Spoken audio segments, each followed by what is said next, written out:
네, 전해드린 것처럼 트럼프발 관세 정책 전 세계에 파장을 불러일으키고 있습니다. 오늘 우리 증시도 폭락을 하며 한때 매도 사이드카가 발동되기도 했는데요. 관련 내용 정철진 경제평론가와 함께 얘기 나눠보겠습니다. 어서 오세요. 네, 안녕하십니까. 네. 걱정을 했는데 결국 블랙 먼데이가 된 거죠? 네, 그렇게 시작을 했습니다. 네. 당초 금요일, 목요일 모두 뉴욕 증시가 모두 무너졌고요. 오늘 국내 증시 2,400선이 깨져서 현재 시각 2,340에서 2,350선에서 움직이고 있습니다. 이 지수를 보면 우리가 작년 12월에 윤석열 대통령이 이제 계엄하고 그 다음 날 그때 우리가 한번 2,400이 깨졌었는데 당시에는 어쨌든 그때 문제가 국회가 다시 소집되면서 빠른 반등을 이뤄냈었는데요. 현재 큰 문제는 이 트럼프 대통령의 상호관세 정책이 거의 불확실성의 끝판왕이거든요. 예. 그래서 시장이 오히려 V자 반등은커녕 추가 하락에 대한 이제 그런 걱정을 하고 있는 상태다 이렇게 보시면 될 것 같고요. 예. 그래도 우리 이제 이걸 좋아라 할지 울어야 할지 모르겠지만 코스피 증시는 그동안 미국이라든가 유럽 대비 못 갔잖아요. 그래서 오늘만 놓고 보면 실은 우리의 낙폭이 상대적으로 좀 적은 편입니다.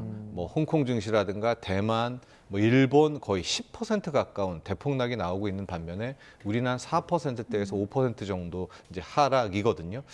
우리는 또 나름대로의 정치적 불확실성 해소라는 호재가 있었지 않겠습니까? 예. 이런 것들이 좀 그나마 시장을 방어하고 있다 이렇게 보여집니다. 장 초반에 5% 이제 폭락하면서 매도 사이드카가 발동되기도 했는데 이건 어떤 상황에서 나오는 겁니까? 보통 시장이 크게 떨어지거나 많이 오르거나 할 때 사이드카, 그다음에 서킷 브레이커라는 이제 두 가지 방식으로 시장의 열기, 충격을 좀 완화하는 그런 정책이라고 볼 수 있는데요. 네. 사이드카 같은 경우에는 현물이 아닙니다. 선물의 움직임이 플러스 5% 이상 폭등하거나 마이너스 5% 이상 급락하거나 할 때 일단 프로그램 매매를 막는 거예요. 선물을 중단하게 되면서 프로그램 매매를 막게 되면서 약 1분간입니다. 5분간입니다. 그런 다음에 시장을 좀 식혔다가 재개하는 것을 사이드카라고 하는데요. 당연히 매도, 매수, 즉 상승, 하락 모두 사이드카가 있고요. 더 큰 것은 서킷 브레이커입니다. 이것은 현물 시장이 플러스 10% 아니면 마이너스 10% 어마어마하게 크죠. 이렇게 움직였을 때 폭등을 하든 폭락을 하든 일단 시장을 끊고 이때는 20분간 휴장을 하면서 다시 이제 주문을 받게 되는 방식인데 현재 사이드카가 선물이 5% 넘게 빠지면서 매도 사이드카가 오전 9시 13분께 걸렸었고요. 일단 풀렸습니다. 이제 낙폭을 마이너스 5에서 한 마이너스 4% 줄이면서 일단은 이제 한숨을 돌렸습니다. 네. 어쨌든 트럼프발 관세 정책이 전 세계 경제에 지금 폭탄 효과를 일으키고 있는 그런 상황인 건데 어떻습니까? 이 하락세가 좀 장기화될까요? 아니면 좀 일시적일까요? 그렇죠. 조금 더 세부적으로 들어가야 될 것 같아요. 이제 뉴욕 증시가 금요일만 급락한 게 아니라 목요일도 빠졌고 수요일부터 계속해서 좀 빠지고 있어서 최근 지난주만 놓고 보면 미국의 시가총액 기준입니다. 거의 9,600억 달러, 1경원이 평가 손실이 난 거예요. 그러니까 주가 폭락에 1경이라는 돈이 이제 사라졌다. 이렇게 볼 수가 있을 것 같은데 왜 이렇게 발작하고 있는가?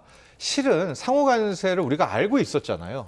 매긴다 혹은 여기도 어떻게 된다라고 하는데 조금 더 들어가 보면 두 가지인 것 같습니다. 첫 번째는 다른 나라들이 지난 일기 때와는 사뭇 달라요.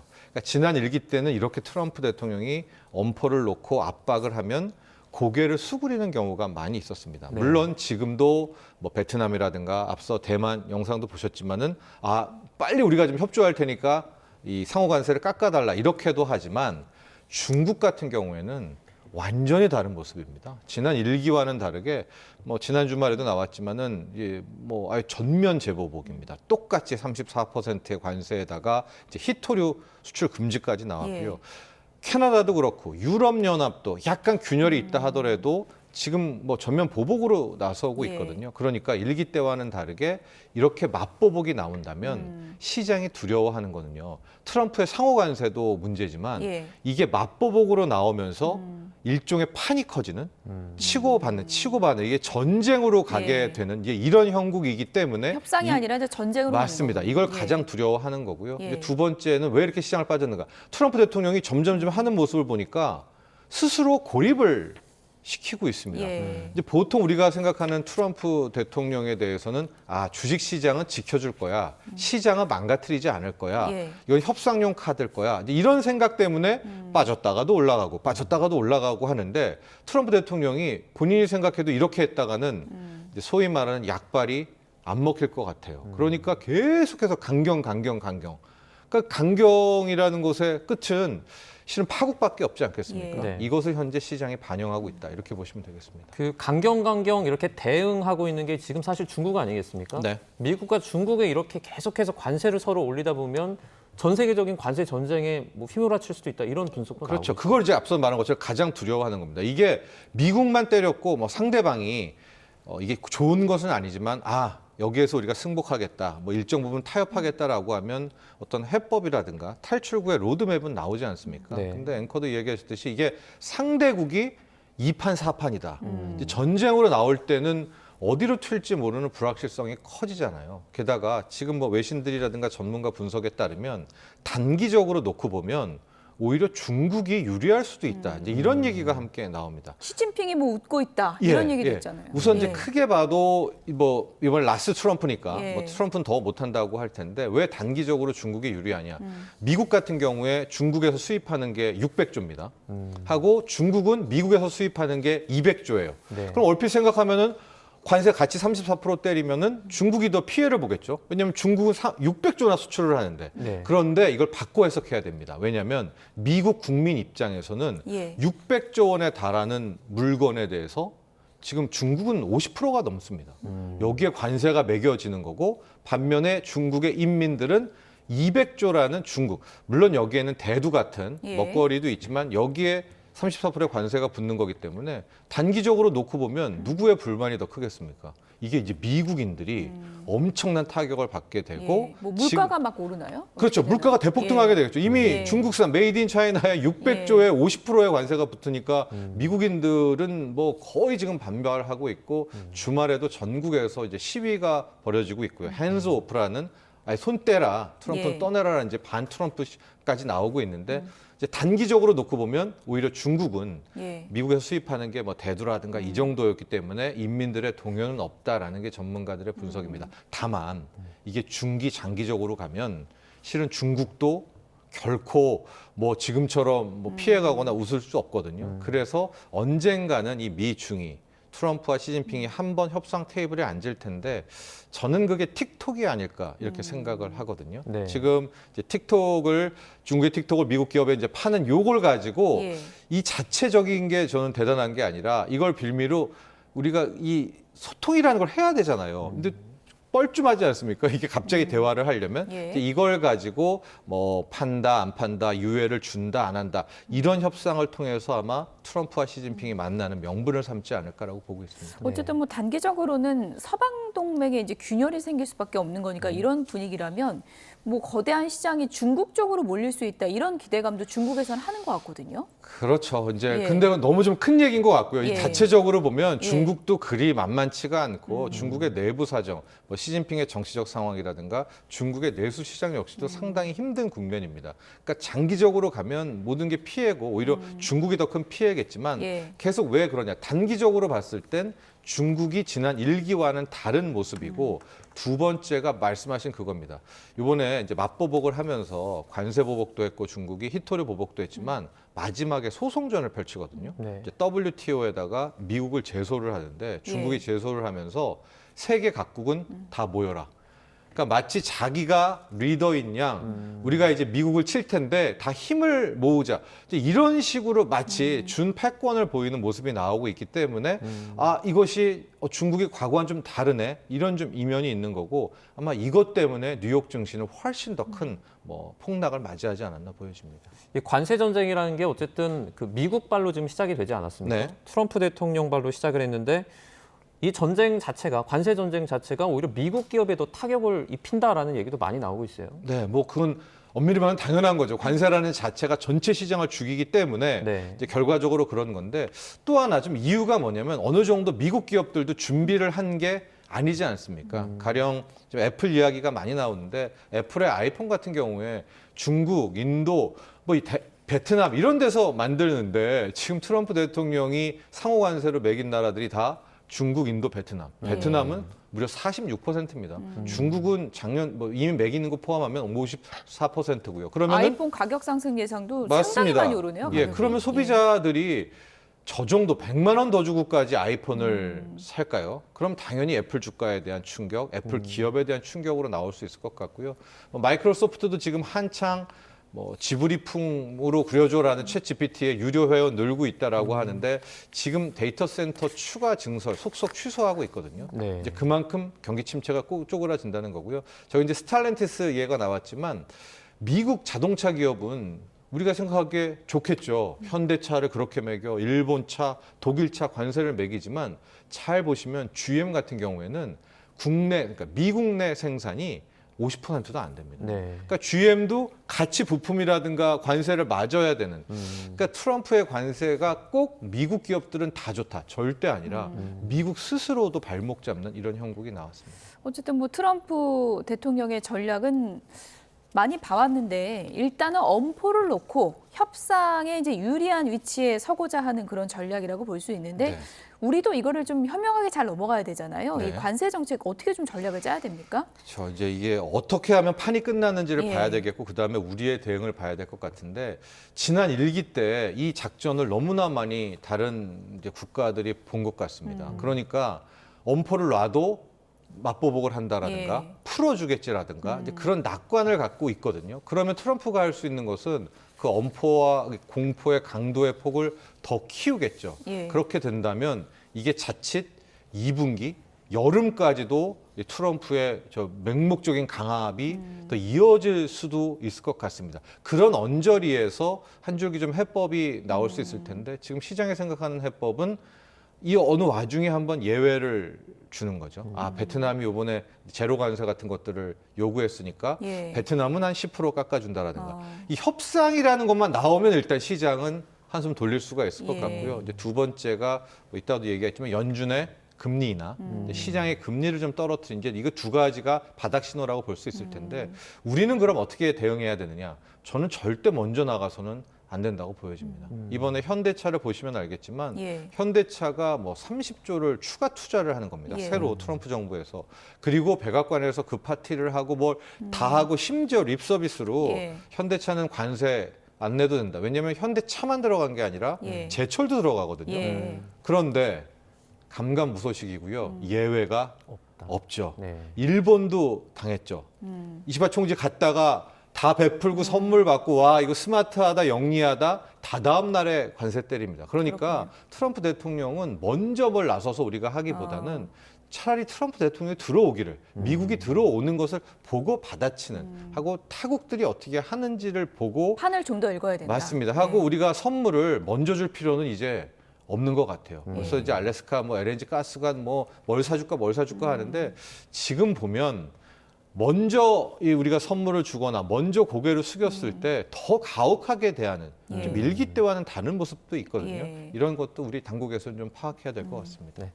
그런 가운데 이제 트럼프와 한 배를 탔던 일론 머스크 테슬라 CEO도 이번 트럼프 대통령의 관세 정책에 반대 의견을 내놨거든요. 네. 이제 같은 배에서 내리는 겁니까? 그러니까 반대한다 이게 아니라 이제 해석이 반대 이렇게 보면 될 것 같은데요. 네. 이제 이탈리아에 가서 이제 연설을 하는 와중에서 유럽 연합과 미국이 무관세로 나아갔으면 좋겠다. 이제 그것이 우리의 나아갈 길이다. 뭐 이런 식의 내용의 연설을 하게 된 겁니다. 현재 미국 같은 경우에는 캐나다, 멕시코, 미국이 이제 소위 말하는 무관세 협정을 비관세 협정 아닙니까? 이제 거기에 유럽 연합도 동참해라라는 딴 때 같았으면은 그냥 평이한 이야기일 것 같은데 지금 트럼프 대통령은 유럽 연합이 이때까지 미국에 등을 쳤다. 유럽을 오히려 망하려고 한다라고 해서 그래서 이제 관세를 매겼는데 갑자기 머스크는 트럼프와 다른 이야기 하네? 그러면 두 사람의 사이가 틀어진 건가? 게다가 테슬라 같은 경우에 주가도 폭락하면서 이런저런 피해도 많이 입지 않습니까? 자산이 않았습니까? 16조 날아갔다 이런 얘기도 있던데요. 예. 근데 그 이상이죠. 왜냐하면 유럽에서 특히 또 미국 또 서부에서는 예. 테슬라라는 브랜드에 대한 혐오까지 나오고 있고 그 시작을 보면 머스크가 트럼프 대통령과 이제 각별한 관계를 가지면서 그렇게 됐지 않겠습니까? 이제 그래서 저렇게 해석을 하고 있는데 다만 일론 머스크는 뭐 전혀 그런 예치 않다라고 이야기를 하고 있고요. 지난주에 또 한때 나왔던 게 너무 본인이 부담돼서 나치라고 해서 정부 효율 위원회 수장도 내려놓는다, 정치 안 하겠다라는 이제 또 소문과 보도가 나왔는데 그렇지 않다. 이것도 끝까지 가겠다라고 일단 머스크는 현재 나오는 뭐 추측과 언론 보도를 이제 반대하고 있는 그런 상황입니다. 네. 그러면은 이제 일론 머스크가 정부 효율부 수장을 맡고 있잖아요. 네. 조기에 이 자리를 내려놓을 수 있다라는 관측도 있는데 이건 어떻게 그건 보세요? 아니라고요. 이제 본인이 그런 소문이 나오고 있는데 네네. 본인이 거기에서는 일축했고 네. 제가 보기에도 여기에서 이런 상황에서 일론 머스크가 자리에서 내려오지는 않을 겁니다. 이러면 정말 네. 뭐 되지도 않은 상황에서 어쨌든 이게 판이 더 잘 되거나 안정되지 않은데 먼저 배를 이탈하는 거 아니겠습니까?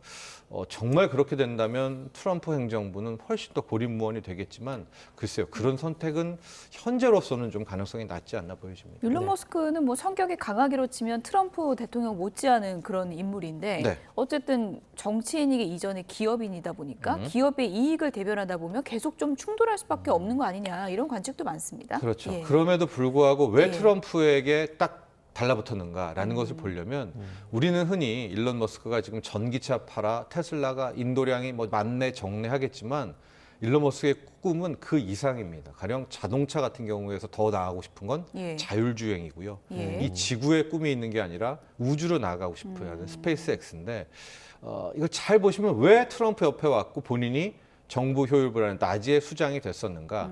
이 나지라는 거가요. 뭐 인력 구조조정도 있지만 규제 철폐라는 카드도 갖고 있습니다. 그러니까 본인의 사업이 자율주행, 우주항공인데 이건 규제 천국이거든요. 자율주행이라는 거는 규제 때문에 우리는 한 발도 못 나가잖아요. 그러니까 본인이 아마 그 자리에 있을 때 최대한 자율주행이라든가 우주항공 쪽에 있어서의 규제 철폐는 얻고 가지 않을까. 제가 보기에 그걸 얻어내는 것이 사실 그거 이해 충돌 아닙니까? 이해 충돌인데 미국은 그런 거 안 따지더라고요. 그렇습니다. 그 자리에 가는 것부터가 반칙이죠. 예.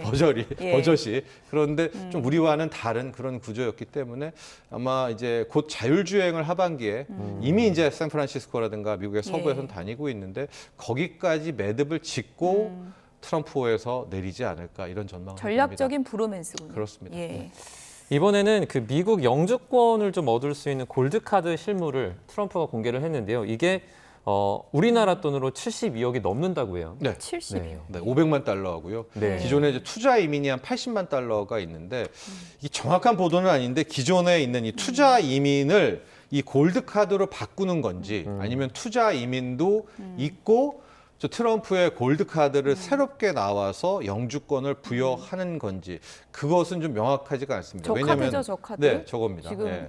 본인 얼굴은 왜 들어가 있는 거죠? 글쎄, 이제 본인이 저걸 만드니까 그렇습니까? 본인 예. 임기에서 저걸 만들었기 때문이기도 한데 제가 봤을 때는 기존의 그 투자 이민 제도를 없앨 수는 없거든요. 트럼프가 뭐 저것도 법원이라든가 의회에 가야 되기 때문에 아마 기존의 투자 이민도 있고 일시적으로 저 골드 카드를 활용하지 않을까라고 보여지고 있는데요. 네. 저렇게 하게 되면은 뭐 돈 있는 사람은 뭐 미 영주권을 딸 수가 있겠죠. 예. 근데 저거에 이제 파급 효과가 뭐냐면 지금 뭐 여러 가지가 있겠지만 우리의 많은 유학생들이 있잖아요. 예. 네. 근데 이제 유학생들도 이제 거기 가서 인턴도 해야 되고 미국 내에서 잡을 좀 찾고 싶어 하는 그런 측면이 있지 않겠습니까? 그런데 지금 보면 우리 그러니까 미국인 외에 유학생들에게 인턴이라든가 이런 자리를 줄 것 같지 않거든요. 예. 그러니까 거의 철저하게 미국에 뭐 도움되는 사람만 영주권 예. 주고 도움되는 사람만 취직시키고 도움되는 사람만 인턴이고 아예 미국이라는 나라가 이민이라는 예. 곳으로 성장했었는데 예. 그 이민 정책 자체도 예. 이제는 완전히 온리 예. 미국 지향 이렇게 좀 바뀌게 될 가능성 네. 그걸 상징하는 카드다 이렇게 보여집니다. 네. 사실 트럼프 대통령이 건물도 그렇고 금색을 참 좋아하는데 이제 카드도 골드로 만들어서 이제 네. 골드 카드를 팔기 시작한 건데 이민자 안 받겠다고 하더니 그러면 이제는 부자만 받겠다는 걸로 바뀌는 거네요. 그렇죠. 그 의미를. 예, 예. 예. 그러니까 그럴 땐 꼭 항상 그러죠. 불법 이민을 나는 예. 허용하지 않는 예. 거고 투자를 하면서 들어오는 저 합법은 예. 미국을 위대하게 만든다. 그러니까 입장이 바뀐 건 아니다. 그렇죠. 뭐 이런 늘 겁니까? 트럼프 로직이다 이렇게 예. 보시면 되겠습니다. 골드 카드가 뭐 얼마나 팔릴지는 앞으로 좀 지켜봐야 될 것 그러시죠. 같네요. 네. 지금까지 정철진 경제평론가였습니다. 고맙습니다. 고맙습니다.